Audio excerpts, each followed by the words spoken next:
A warning from across the pond. That's what the title says.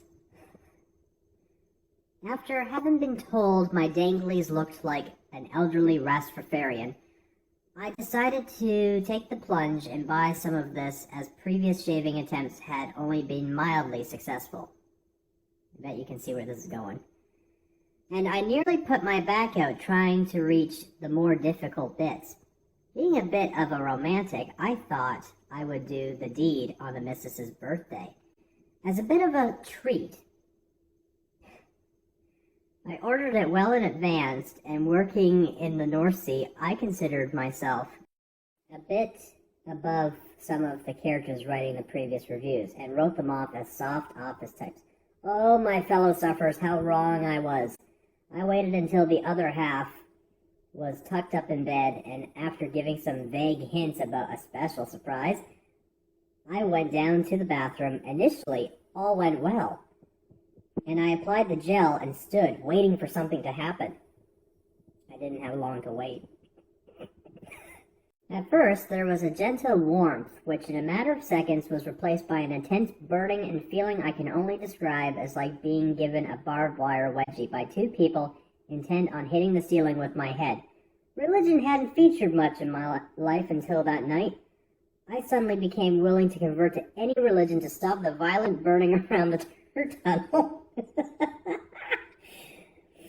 And what seemed like the destruction of the meat and two veg. Struggling not to bite through my bottom lip, I tried to wash the gel off in the sink, and only succeeded in blocking the plug hole with a mat of hair. Through the haze of tears, I struggled out of the bathroom across the hall into the kitchen. By this time, walking was not really possible.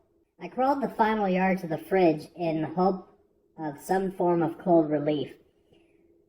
I yanked the freezer drawer out and found a tub of ice cream, tore the lid off, and positioned it under me. The relief was fantastic, but only temporary, as it melted fairly quickly, and the fiery stabbing soon returned. Due to the shape of the ice cream tub, I hadn't managed to give the starfish any treatment, and I groped around in the drawer for something else, as I was sure my vision was going to fail fairly soon. I grabbed a bag of what I later found out was frozen sprouts. Oh my god. And tore it open, trying to be as quiet as I did so. I took a handful of them and tried in vain to clench some between the cheeks of my arse. This was not doing the trick, as some of the gel had found its way up the chutney channel, and it felt like the space shuttle was running its engines behind me. This was probably, and hopefully, the only time in my life I was going to wish that there was a gay snowman in the kitchen. Which should give you some idea of the depths I was willing to sink in order to ease the pain. The only solution my pain-crazed mind could come up with was to gently ease one of the sprouts where no veg had gone before. Oh my god. Oh, this is too good.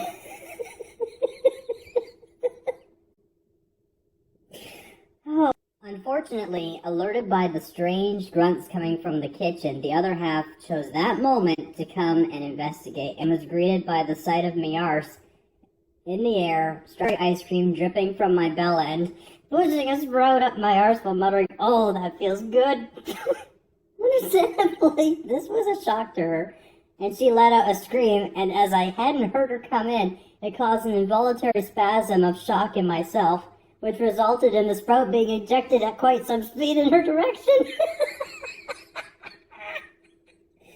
I can understand that having a sprout farted against your leg at 11 at night in the kitchen was probably not the special surprise she was expecting, and having to explain to the kids the next day what the strange hollow in the ice cream was didn't improve my status.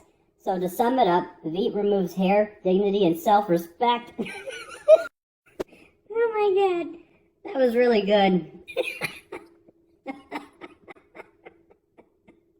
Jesus fuck.